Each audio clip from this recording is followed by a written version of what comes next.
If you're watching this, you're already in too deep. Like, subscribe and don't look away, because once this story begins, there's no going back. The town of Crestwood was the kind of place where everyone believed they knew everyone. A quiet suburb in the Pacific Northwest, surrounded by tall evergreens and cold morning mist that rolled in like fog off the lake.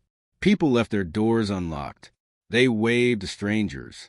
And that's exactly why her disappearance hit like a lightning strike. On October 14th, at 7:02 a.m., Emily Hart, 29 years old, cheerful, active, and well-liked, walked into Maple Bean Cafe, the coffee shop she visited every single morning before work. Cameras captured her wearing a beige coat, hair tied back, smiling softly as she ordered her usual, a medium latte with oat milk and 1 pump of vanilla. Nothing unusual, nothing alarming. She waved at the barista, stepped outside with her coffee in hand, and vanished into the mist. She didn't show up to work. Her phone went silent. Calls went to voicemail. Friends texted, no response. By evening, her car was still parked 2 blocks from the cafe, untouched. The coffee cup was found sitting on the sidewalk, still warm, as if it had been placed there gently. Not dropped, not spilled, but set down. That detail would haunt investigators later. Detective Mara Ridley, known in the department for her precision and stubborn tenacity, took the case. She studied the footage over and over.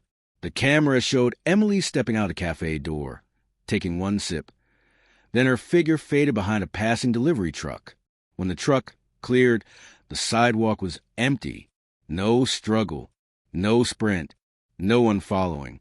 It looked like she had simply been erased. The town panicked.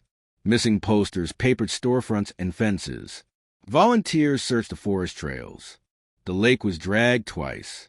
The cafe was interrogated top to bottom. Everyone knew Emily, and everyone had an opinion about what happened. Her boyfriend, Daniel Brooks, was the first person questioned. A quiet IT technician with a nervous posture and 2 long sleeves that always hid his wrists. He told police he had been at work all morning. His alibi checked out, but the detective noticed something off. He never once asked if Emily might be okay, only repeated, "Have you found her yet?" like he already knew something was terribly wrong. Next was her co-worker and closest friend, Lena Parker. When interviewed, Lena seemed devastated, shaking hands, red eyes, sleepless. She said Emily had been worried for the past week, though she never explained why. Just quiet complaint about someone showing up where they shouldn't be and not wanting to cause problems again. When detectives asked who she meant, Lena said Emily didn't name anyone, only that she had once received a message that scared her so badly she deleted it instantly. By day 4, the case was slipping. No ransom note, no activity on her cards, no footprints, no signs of foul play. Then, an officer analyzing Emily's car made a discovery. Under the passenger seat, taped carefully and hidden from sight, was a small flash drive wrapped in a sticky note that read, "If something happens to me, start here." Detective Ridley plugged it in at the station. A folder opened. Inside were 77 photographs. Emily, standing inside her apartment, at the grocery store, at the cafe, taken from a distance, taken secretly. In every single photo, she looked alone, except she wasn't. In the edge of every frame, there was a man watching her, and the last photo was time-stamped the morning she disappeared. It was taken right outside the cafe, and the man was standing closer than ever before. Detective Mara Ridley stared at the final photo on the flash drive. The man's face was half hidden in shadow, but the shape of his jaw, the tilt of his head, and the dark, watchful eyes felt familiar. She couldn't place it. Not yet. But the way he stood, relaxed, comfortable, like he belonged in Emily's world, suggested this wasn't a random stalker. This was someone who knew her, or at least believed he did.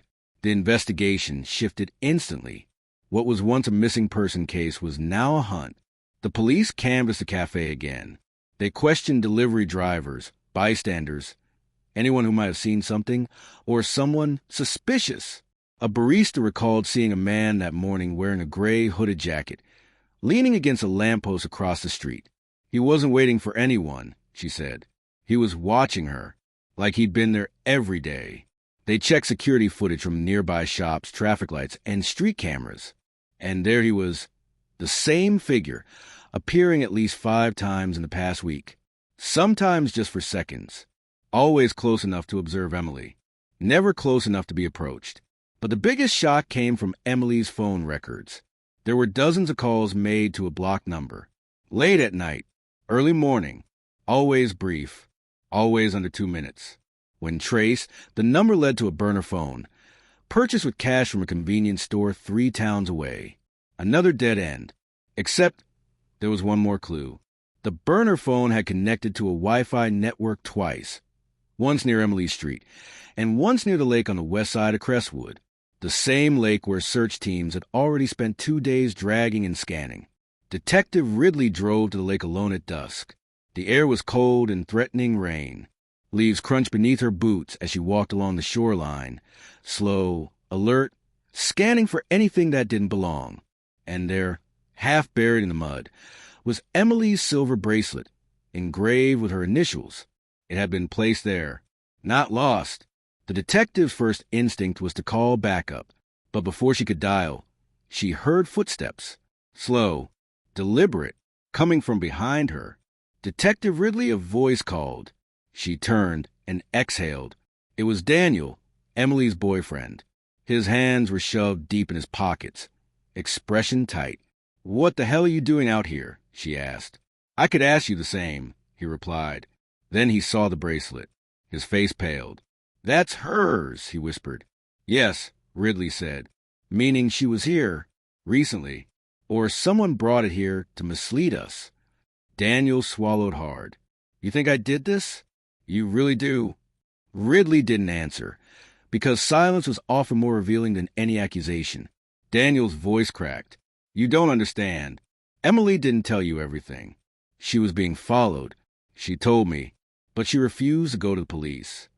"Why?" Ridley asked slowly. "Because she knew who it was," he said. Ridley froze. Daniel continued, eyes glassy but unblinking. "A man from her past. Someone she once tried to help. Someone who became obsessed." The wind rustled through the trees. The lake's surface rippled like something was moving below. "His name is—" Footsteps. Branches snapped. Someone was close. Ridley spun around and shouted, "Who's there?" No answer. Only the sound of breathing. Heavy. Controlled. Then silence. Whoever had been watching was gone. Ridley and Daniel hurried back to the road. But just as they reached the patrol vehicle, Ridley's phone buzzed. A text. No contact name. No number. Only a single message. "Stop looking for her." And then another, "You're next." Detective Mara Ridley didn't sleep that night. The threat replayed in her mind like a siren. "You're next." She had been in dozens of dangerous cases, but this one felt personal, calculated. Someone was watching her with the same quiet patience they use on Emily. At 6:11 a.m., her phone rang. It was dispatch. "Detective, you need to come to the station. Now." When she arrived, an officer placed a folder in front of her. Inside were records from an old case file, one that Emily had been involved in 5 years earlier when she volunteered at a community rehabilitation center. She had worked closely with recovering inmates, helping them transition back into the world. One man stood out in the logs. Adam Vale, 34, charismatic, intelligent, and deeply unstable. He'd been arrested for stalking a previous woman, though he was released on technical evidentiary issues. No one could prove intent. No one could prove harm. But there were stories of obsession disguised as affection. The kind of man who believed that attention was love, and that love was possession. Emily had been the only person who treated him with kindness. And, according to case notes, he became fixated. She requested reassignment. He didn't take it well. His last recorded address was a cabin outside Crestwood, near the lake. Ridley assembled a tactical team. They moved quietly through the woods, weapons ready, flashlights cutting through the haze. The cabin stood exactly where the trees thickened, hidden behind brush, silent, dark, and still. Inside, the air smelled of pine and dust. And walls. Walls covered floor to ceiling with photographs. Photographs of Emily, smiling, working, sleeping, laughing with friends, eating breakfast, sitting alone in her apartment. Every moment of her life documented like a diary he believed they shared. And in the center of the room, a single cup from Maple Bean Cafe, her last coffee, untouched, preserved like a shrine. "Clear the house," Ridley ordered. But there was no sign of Emily, no sign of Adam, only a basement door secured with a heavy iron lock. They forced it open, and there, sitting on a cot, wrapped in a blanket, pale but alive, was Emily. Her eyes widened when she saw Ridley. "He said you'd come," she whispered. Her voice was cracked from silence. "He said we'd all be together soon." Before Ridley could respond, the sound of an engine roared outside. A truck, tires spinning, someone fleeing. Adam Vale was still there. Ridley bolted out of the cabin just in time to see the vehicle tearing down the trail. She sprinted back to her car. Her heart pounded. Sirens blared behind her. The chase cut through winding forest roads slick with morning frost. Adam drove like someone who didn't care if he lived or died. At a sharp bend, his truck skidded, tires screaming. He lost control, crashed into the guardrail, and tumbling down the embankment. The vehicle rolled, metal crumpling, glass shattering. Ridley and officers rushed down the slope. Adam was still conscious. Barely. Blood ran down his face as he smiled. A soft, peaceful smile. "She loved me," he whispered. "I was saving her from you people." His chest rose once, twice, then stilled. The case was closed. Emily was safe, physically, but something in her eyes had changed. The fear of being watched never really leaves. Weeks later, Crestwood returned to its quiet routines. The mist still rolled in. Coffee cups still steamed on morning sidewalks. But one thing lingered. Across town, a package arrived at Detective Ridley's home. No return address. No note. Inside was a camera memory card with new photos, not of Emily, but of Ridley, standing outside her apartment, at the grocery store, at the lake, inside the station. Someone had continued the watching. Someone else had been learning from Adam. The final image was taken the night before, just outside her bedroom window. If you think this story was intense, you're really not ready for the next one. Hit subscribe so you don't miss it.